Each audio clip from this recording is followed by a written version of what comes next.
बेटा देखिए, हम लोगों ने ये चैप्टर पढ़ा था डिफॉर्मेशन ऑफ सॉइल या फिर कंसोलिडेशन ऑफ सॉइल, यानी कि कंसोलिडेशन ऑफ सॉइल का मतलब expulsion of water from the voids of soil. Soil के अंदर, किसी मिट्टी के अंदर जो पानी भरा हुआ है, लोड के कारण जो धीरे धीरे बाहर निकल रहा है, वो प्रोसेस कंसोलिडेशन कहलाता है। जब एयर बाहर निकलती है तो वो कॉम्पैक्शन कहलाता है।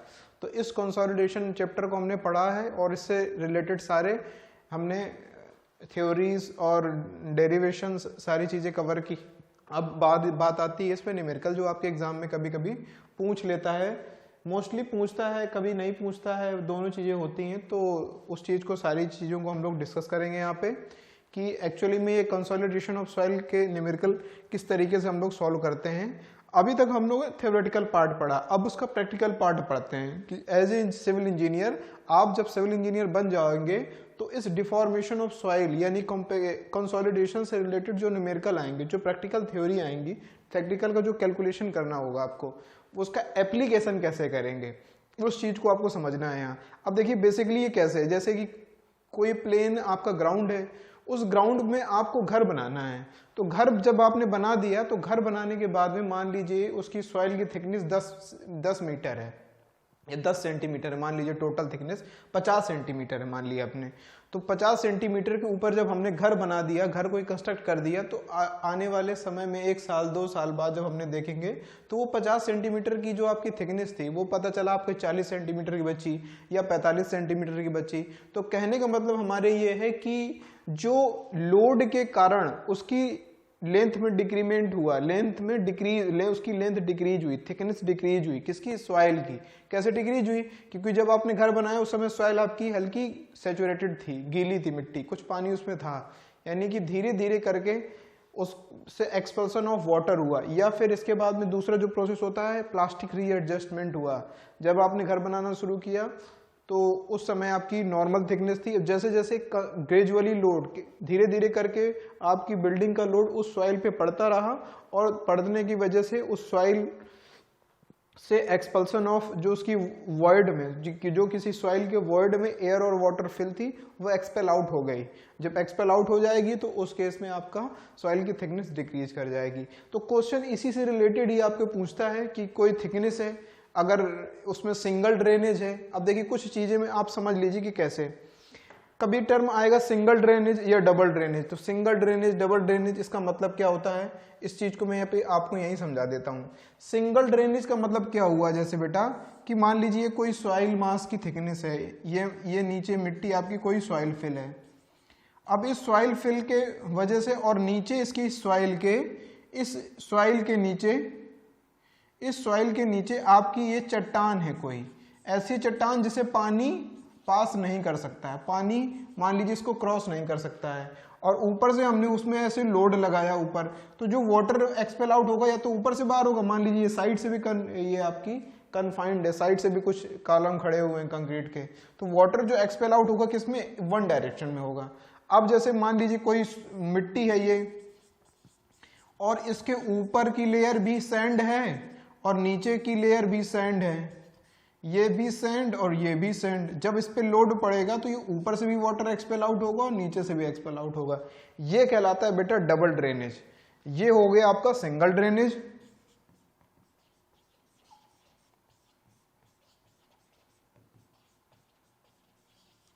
और ये हो गया आपका डबल ड्रेनेज।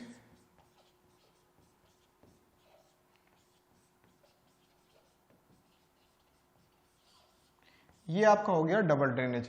ये आपका है सिंगल ड्रेनेज और ये है आपका डबल ड्रेनेज। तो सिंगल ड्रेनेज, डबल ड्रेनेज, इन दोनों की आपको ये चीज आपको समझ में आ गई होगी। तो जब सिंगल ड्रेनेज की केस लेंगे, तब जब सिंगल ड्रेनेज का केस लेंगे तो जो इसकी थिकनेस लेंगे, मान लीजिए सिंगल ड्रेनेज है, तो जो इसकी इफेक्टिव थिकनेस होगी बेटा वो होगी डी। इसकी मान लीजिए डेप्थ डी है तो इसकी डेप्थ हो जाएगी डी, ठीक है ना, डी डेप्थ। और इस केस में क्या होगा कि इसके जो इफेक्टिव डेप्थ बचेगी वो बचेगी आपकी d/2। कितनी बचेगी, d/2। तो ये डबल ड्रेनेज का केस हो जाएगा और ये सिंगल ड्रेनेज का केस है।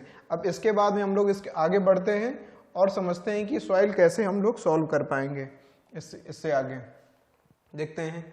अब देखिए इसमें बेटा किसको, इस सवाल को कैसे सॉल्व करना है, इसको बहुत बढ़िया से समझते हैं किसी लेबोरेटरी टेस्ट पे हमने कोई मिट्टी किसी ग्राउंड से लेकर आए और उसको टेस्ट किया, तो देखिए कैसे टेस्ट किया। वो मिट्टी क्ले थी, इन ए लेबोरेटरी टेस्ट, किसी लैब में कि क्ले सैंपल को टेस्ट किया, जिसकी थिकनेस कितनी थी 25 mm, drained eight top only. कहने का मतलब जो आपने सॉइल ली वो केवल ड्रेन्ड कर रही है किससे, टॉप से, यानी कि ये जो सॉइल है आपकी इसमें जो ड्रेनेज हो रहा है, यानी कि वाटर का एक्सपल्सन हो रहा है, वाटर वॉइड से बाहर निकल रहा है, वो केवल टॉप पोर्शन से हो रहा है। तो ये केस बनेगा बेटा सिंगल ड्रेनेज का, सिंगल ड्रेनेज, सिंगल ड्रेनेज किसका हो जाएगा, सिंगल ड्रेनेज। और इसकी थिकनेस है आपकी 25 mm, कितनी है 25 mm, 25 mm इसकी थिकनेस है, और ये सिंगल ड्रेनेज कहला रहा है। ठीक है, कोई दिक्कत नहीं है। आगे चलते हैं हम लोग। Drained eight top only 50% consolidation occurred, यानी कि जो कंसोलिडेशन आपका होता है वो कितना हो जाता है 50% कंसोलिडेशन अकर, यानी कि यू जो आपका कंसोलिडेशन था वो कितने परसेंट है 50% कंसोलिडेशन हो गया है आपका इन 11 मिनट। टोटल टाइम कितना है 11 मिनट। 11 मिनट में पानी बाहर निकल जाता है। Find the time required in same clay layer in field which is 2 metre thick. कहने का मतलब ये सेम मिट्टी अगर ये 2 मीटर की थिकनेस है इसकी, तब उस केस में टाइम कितना लगेगा इससे पानी एक्सपेल आउट होने में, इससे ड्रेनेज होने में कितना टाइम लगेगा आपको, इससे कितना टाइम लगेगा। ठीक है, तो कितना टाइम लगेगा, यानी इसकी थिकनेस कितनी है बेटा 2 मीटर है। अब ये सिंगल ड्रेनेज है कि डबल ड्रेनेज है, इसको पढ़ते हैं आगे से। 2 मीटर की थिकनेस है, but drained eight top and bottom, यानी कि ये टॉप से भी हो रहा है और बॉटम से हो रहा है, यानी कि ये डबल ड्रेनेज है। ये डबल ड्रेनेज का केस है आपके। कौन सा केस है ये, डबल ड्रेनेज का केस है। यहां से भी वाटर एक्सपेल आउट होगा और यहां से भी वाटर एक्सपेल आउट होगा, तो ये हो जाएगा बेटा आपका डबल ड्रेनेज, डबल ड्रेनेज, ये हो जाएगा आपका डबल ड्रेनेज। और इसकी थिकनेस 2 मीटर है। और both undergoes 70% degree of consolidation, यानी कि कंसोलिडेशन कितना है इसका, कंसोलिडेशन हो जाता है इसका 70%। कितना हो जाता है 70%। Both to undergo 70% degree of consolidation. Given that time factor for 50% consolidation is, time factor इसके लिए 50% कंसोलिडेशन के लिए कितना है, टाइम फैक्टर क्या था आपका ये 0.196, और इसमें डिग्री ऑफ कंसोलिडेशन कितना है आपका 70%। तो इसमें टाइम फैक्टर आपका कितना हो जाएगा, कितना दिया हुआ है बेटा आपका टाइम फैक्टर, ये दिया हुआ है। तो टाइम फैक्टर आपका हो जाएगा 0.405। आपका टाइम फैक्टर यहाँ पे इतना कंफर्म हो गया। अब आपको सीधी सी बात आपको निकालना है कि how much time it will take to drained out water in 2 metre thickness, यानी कि इस 2 मीटर की सेम वो कह रहा है कि अगर कोई मिट्टी हमने ग्राउंड से ली और उस मिट्टी को हमने सिंगल ड्रेनेज के फॉर्म में रखा और सिंगल ड्रेनेज के फॉर्म में उससे वाटर को एक्सपेल आउट होने में कितना टाइम लगता है 11 मिनट, यानी कि 50% डिग्री ऑफ कंसोलिडेशन के लिए उसको 11 मिनट टाइम लगता है और टाइम फैक्टर इतना है। अब उसी मिट्टी को अगर हमने 2 मीटर की थिकनेस ले लिए और डबल ड्रेनेज हमने इसमें कंसीडर कर लिया, टॉप और बॉटम दोनों से इसका ड्रेनेज हो रहा है, तो उस केस में अगर डिग्री ऑफ कंसोलिडेशन 70% हमको चाहिए तो कितना टाइम लगेगा।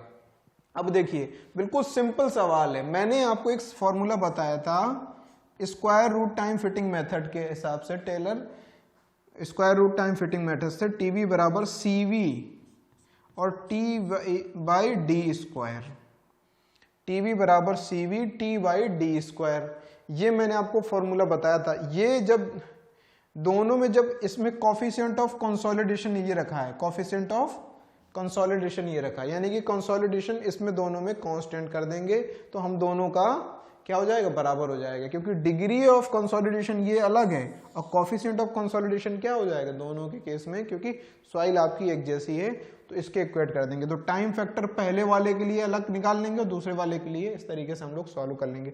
तो टीवी बराबर कितना है बेटा 0.196 लेफ्ट हैंड साइड के लिए, सीवी आपको फाइंड आउट करना है और टी आपका कितना दिया हुआ है 11 मिनट और डी कितना दिया हुआ है आपका 25 mm, क्या दिया है 25 mm। तो 25 mm को आप इसको मीटर में बदल लीजिए, इसको आप किस में बदल लीजिए, मीटर में बदल लीजिए, तो 0.025 mm का होल स्क्वायर हो जाएगा।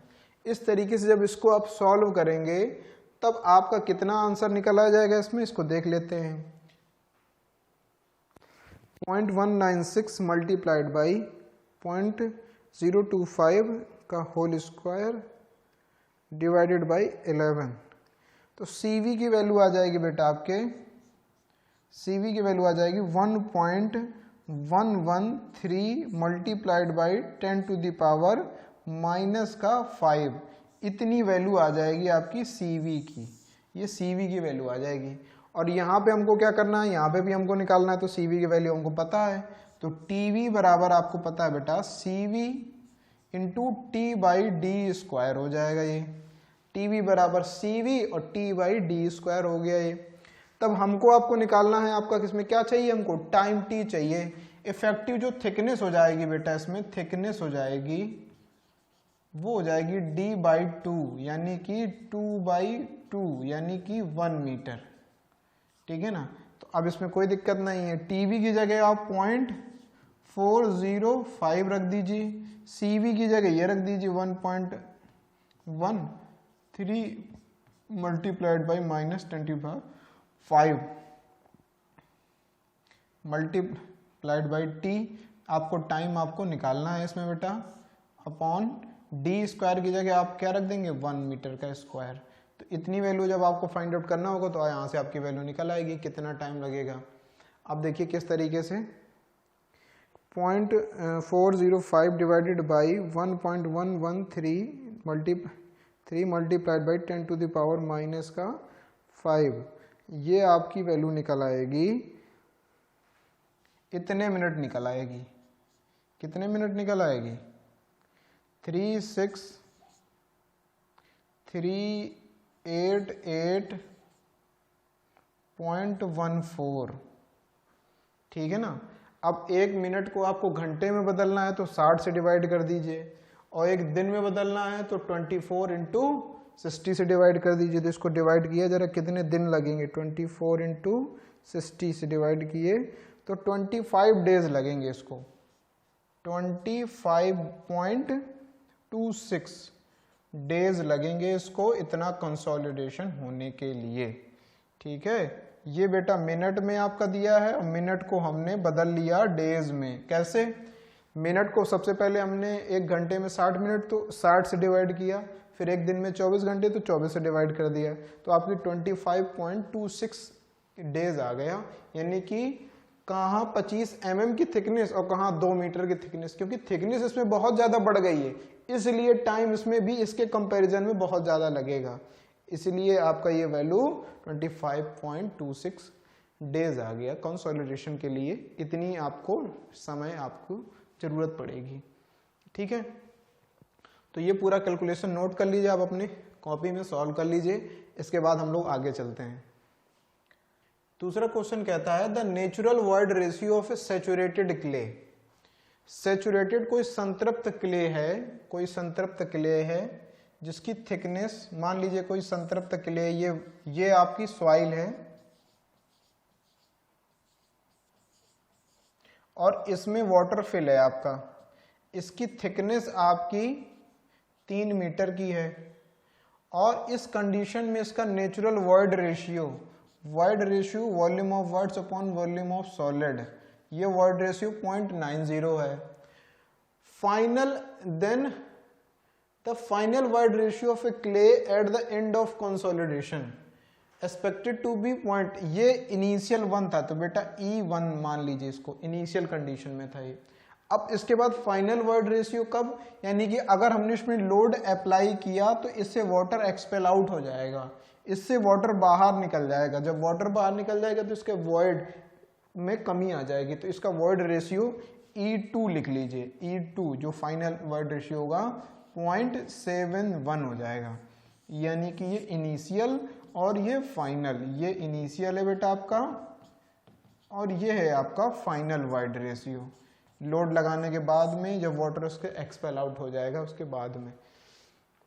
Expected to be this the total consolidation settlement of the clay satisfy, यानी कि टोटल सेटलमेंट पूछ रहा है कि अगर इनिशियल इसकी डेप्थ अगर 3 मीटर है, मान लीजिए इसकी जो थिकनेस है H1 बराबर आपकी 3 मीटर है, और तो जब हमने उस पर लोड लगाएंगे तो वो H2 हो जाएगी, बाद वाली कितनी हो जाएगी, H2 हो जाएगी।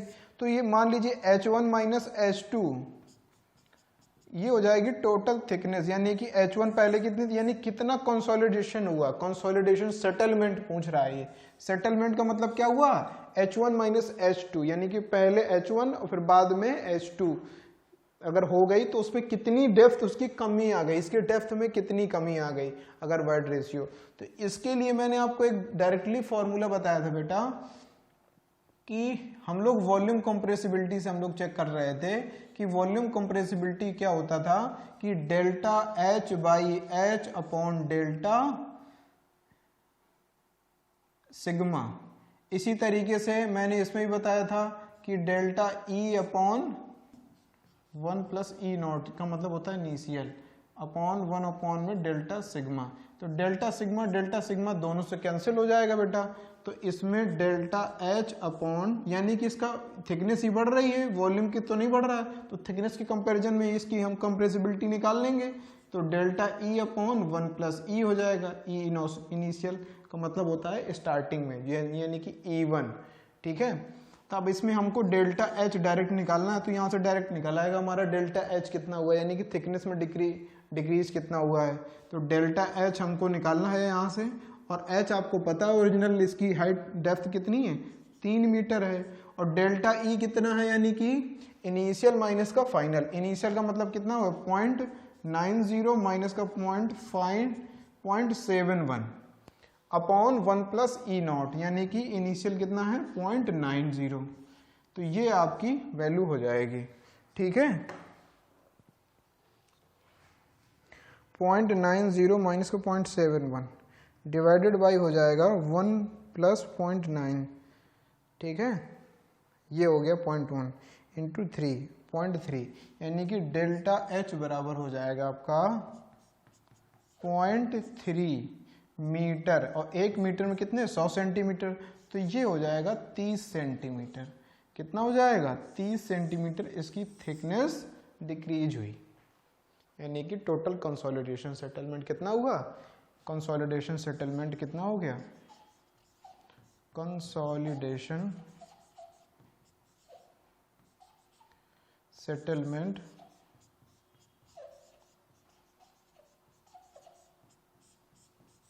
टोटल कंसोलिडेशन सेटलमेंट कितना हो गया 30 सेंटीमीटर हो गया। कितना हो गया 30 सेंटीमीटर।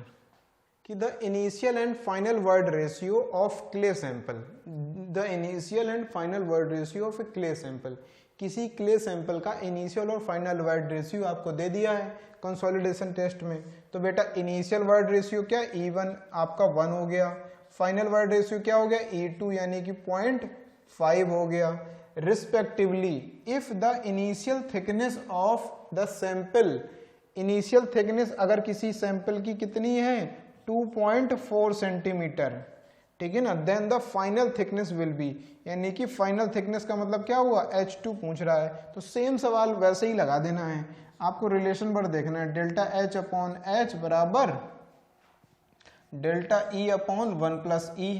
अब डेल्टा H का मतलब क्या हुआ इनिशियल H1 माइनस का H2, H1 माइनस है H2 अपॉन में क्या है इनिशियल H1 बराबर डेल्टा E का मतलब E1 माइनस का E2 अपॉन 1 प्लस E1, ये चीजें हो जाएंगी, ठीक है। तो H1 आपकी इनिशियल कितनी है 2.4 सेंटीमीटर है, 2.4, और H2 आपको निकालना है यहाँ से, और H1 कितनी है आपकी 2.4 सेंटीमीटर।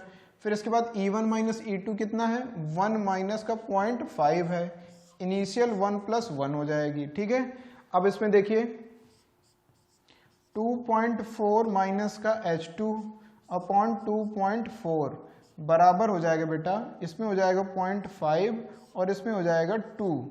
ठीक है, तो 2 से 2 कैंसिल कर दीजिए तो 1.2, और इसमें हो जाएगा आपका मल्टीप्लाई करके 1.2 मल्टीप्लाइड बाई 0.5, तो ये हो जाएगा 6। कितना हो जाएगा 0.6, सॉरी, यानी कि 2.4 माइनस का H2 बराबर हो जाएगा 0.6। अब H2 बराबर हो जाएगा 2.4 माइनस का 0.6, तो 2.4 माइनस का 0.6 कितना हो जाएगा 1.8, यानी कि H2 यानी कि फाइनल थिकनेस उसकी कितनी हो जाएगी 1.8 मीटर, 1.8 मीटर आपकी फाइनल थिकनेस हो जाएगी। तो ये सवाल है, ये बहुत इजी सवाल है, ये वन ऑफ द इजीस्ट क्वेश्चन है आपके इस पूरे टॉपिक के, लेकिन आपको इनिशियल लेवल पे बेसिक जानकारी होनी चाहिए, इसलिए सब सारे टॉपिक आपको स्टेप बाय स्टेप करवाए जा रहे हैं। ठीक है, इसको हटा दें। नेक्स्ट है आपका question, in consolidation test word ratio decreased from 0.80 to 0.70, word ratio E1, word ratio E1 कितना है 0.80 और E2 कितना है 0.70, E2 कितना है 0.70। When the load was changed from 40 kilo newton per metre square, यानी कि जब इनिशियल लोड आपका कितना है या फिर लोड या stress 40 kilo newton per metre square, और फाइनल कितना है sigma 2 80 kilo newton per metre square, kilo newton per metre square, 80 kilo newton per metre square. What is the compression index? Compression index का मैंने एक formula आपको बताया था और सारी चीजें कराई थी कि कंप्रेशन इंडेक्स में हम लोग एक ग्राफ ड्रॉ करते हैं, यानी कि अगर इनिशियल वर्ड रेशियो इसमें बेटा कितना है आपका 0.80 और फाइनल वर्ड रेशियो आपका कितना है 0.70, तो इनिशियल आपकी स्ट्रेस कितनी थी sigma 1 40 kilo newton per mm square metre square sorry, और सिग्मा 2 कितनी थी इसमें 80 हो जाएगी। तो अब आपको निकालना था सीसी यानी का मतलब मान लीजिए इसका स्लोप निकालना है, इसका स्लोप भी निकालेंगे तो tan थीटा बराबर हो जाएगा परपेंडिकुलर अपॉन बेस, यही तो होता है, लेकिन ये टर्म होती थी लॉग फॉर्म में, किसमें होती थी लॉग सिग्मा में, लॉग सिग्मा।